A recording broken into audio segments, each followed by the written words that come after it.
Lo que yo defino como una situación o asunto termina teniendo tantas interpretaciones como sujetos se refieran a la misma. De tal manera que lo mismo deja de ser lo mismo, ¿no? Curioso. Y si no, ¿cómo te explicas que mientras una persona en media discusión lucha por entender cómo el otro no se da cuenta del punto, la otra insiste en procurar convencerle? Es como que con la misma música de fondo, una persona baila salsa y la otra merengue. Pueden ser ritmos tropicales los dos, mas se trata de eso, dos ritmos diferentes. Y ahí estaba yo, en medio de una acalorada y colorida discusión, de un conflicto originado por omisiones en la comunicación entre las partes, una que impactaba en la generación de gastos fuera de lo planeado y que amenazaba el cierre de lo que había sido un buen programa de formación.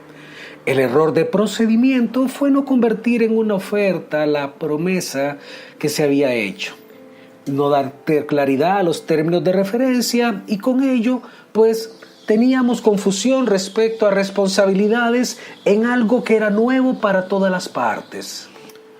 Y más allá de explorar los orígenes del conflicto o cómo éste pudo haberse evitado o las lecciones del mismo, deseo referirme a las diferentes perspectivas que aparecían en la conversación y el curso que se siguió, no significando que este sea la mejor manera de hacerlo, sino que refiriéndome a cómo fue que aquí pasó. Y ahí estaba entonces, en primera persona, me decía a mí mismo que no comprendía lo que estaba sucediendo. Me decía cosas como que no puedo comprender cómo es que ellos hacen de esto más grande de lo que es. Así me decía. Distinguía yo por un lado una búsqueda de resarcimiento más allá que una solución para dar término al programa. Lo que veía era como que una búsqueda de inculpar, más que cerrar bien algo que al parecer yo creía que había sido bueno para todos. En mi fuero interno no aprobaba yo ese comportamiento. Me decía cosas además como, así no van a conseguir nada. Ellos desean que se asuma la culpa y no la responsabilidad. Esa no es manera. Eso es poco sensato. Y bueno, claramente actuaba desde ahí, procurando validar con una escucha selectiva lo que ellos decían, como si el desafío para mí en ese caso era validar la hipótesis que yo había elegido era la de su comportamiento. Y así fuera que la otra parte exigiera o no lo que yo me imaginaba, lo interesante y sobre lo que yo podía influir era en mi manera de escuchar, mi comportamiento frente a la situación. Más, ¿qué pasa si nos movemos de la apertura mental a la apertura del corazón y damos paso a la mirada del otro, como legítima? Así fuere que no compartamos la misma. Si insiste en algo que yo definitivamente no estoy viendo, ¿será que ve algo diferente? Seguramente, ¿no? Y bueno, ¿qué sucedía en el mundo del otro? Las neuronas espejo y la capacidad de experimentar el campo nos permiten distinguir de alguna manera, censar, acercarnos de alguna forma a la postura del otro. Y poniéndome en esa otra posición, desde ahí, ¿qué veía? Desde ahí veía a este otro, veía al otro, que en este caso soy yo, cerrado, resistiéndose a aceptar algo que para nosotros, en segunda posición, es sensato y correcto. Es lo menos que puede hacerse antes de proseguir, antes de avanzar. ¿Qué les cuesta admitir su responsabilidad en el asunto?, me decía yo en la segunda posición. De pronto, colocándome en el lugar de los otros, sentía casi que molestia por la negativa que observaba.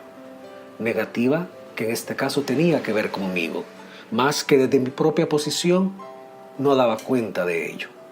Y claro, desde esa segunda postura, o sea, la del otro, frente a la no escucha mía, lo que hago o lo que hacía la otra parte era claramente insistir, hablar con más volumen, ser más enfáticos, más vehementes.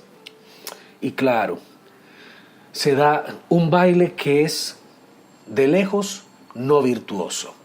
Y bueno, todo eso sucede en segundos. Distingo desde mi primera posición lo que me pasa a mí frente al otro, como Francisco danzando en este baile. Pero también distingo lo que me pasa a mí desde la posición del otro. Ahora, ¿cómo es la interacción que se está dando? Si conversar es como bailar, ¿Cómo será este baile? Entonces abandono la postura original mía, lo que me pasaba a mí. Abandono también la posibilidad de ver las cosas desde la mirada del otro y me coloco como un observador de este baile. Y me recuerdo, el baile que veo, me recuerda esas ocasiones en que la chica o el chico ya no querían seguir bailando, pero por alguna razón seguían haciéndolo.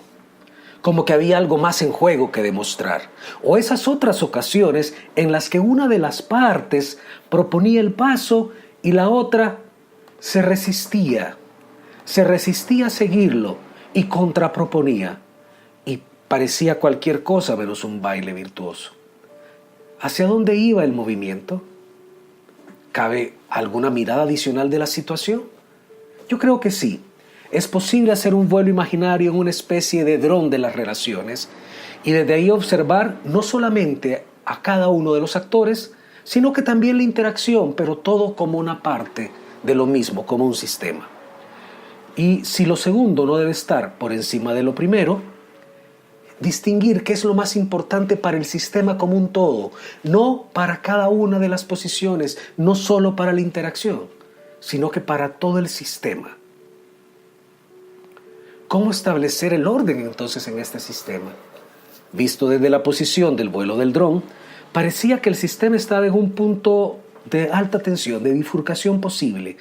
Había algo que hacer en el ámbito de la conversación, desde la posición en la que sí se podía intervenir claramente, en la posición mía, en el rol que yo estaba teniendo en la conversación, pero entendiendo el sistema como un todo, no un juego de ganar o no dejar que el otro gane. No en una dinámica de solo lo que escucho yo, no en una dinámica solamente de transigir. 3 movimientos reconocí que podían hacerse en ese momento. Primero, incluir todas las voces, luego un desplazar de la escucha y finalmente actitud del protagonista. La inclusión de todas las voces, emociones y percepciones, para empezar. Es decir, dar un lugar cómodo a la incomodidad, permitir expresarse sin represión, aceptarlo. Hacerlo supone aceptar al otro, lo otro y a mí mismo como parte de un mismo sistema. Permitir que la molestia y el reclamo se manifieste como parte de lo que mueve al otro. Su voz me dice más del otro que de mí, pues hay apertura a conocer a ese otro y a eso hay que darle un lugar.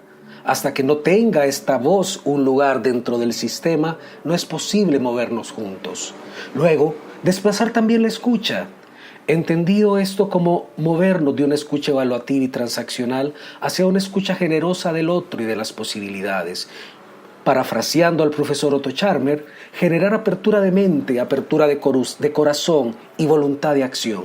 Solamente desde una escucha diferente podemos incluir las voces de manera tal que generemos un compromiso hacia una acción que puede o no estar incluida en la propuesta original. Y bueno, algo que normalmente y recurrentemente menciono, la actitud de protagonista. A diferencia de la víctima que está enfocada en el problema, en salir en lo que me pasa, el protagonista tiene su atención en el gran para qué, en el propósito. Desde ahí, con la escucha generosa y con la inclusión de voces, es capaz de moverse al gran objetivo del sistema, a aquello que es más grande que ganar o que perder, que tener la razón o mostrar al otro que se ha equivocado. No diré que todo esto transcurrió de manera sutil en la conversación, sin atropellos, de una manera cuasi artificiosa o como robots conversando. No. Sucedió como resulta de un ejercicio discrecional de servir al sistema mayor, estar presente para el mismo y tener bien claro el fin en mente, observando las diferentes voces, las diferentes situaciones que se dan, la interacción, el sistema como un todo y sobre todo aquello que sucedía con nosotros. La reunión terminó. Pudo haber sido más fácil arrancar proponiendo algo ya pensado. Pudo ser fácil abrir con una declaración del tipo: aquí no hay mucho más que hablar, lo que se hará es ... Lo desafiante para mí es abrir un lugar al otro, admitir la responsabilidad y con independencia de la capacidad del otro para asumir lo propio, cosa que no sabemos sino hasta los hechos y de manera aproximada, actuar desde aquello que sí está en nuestro círculo de influencia, nosotros mismos.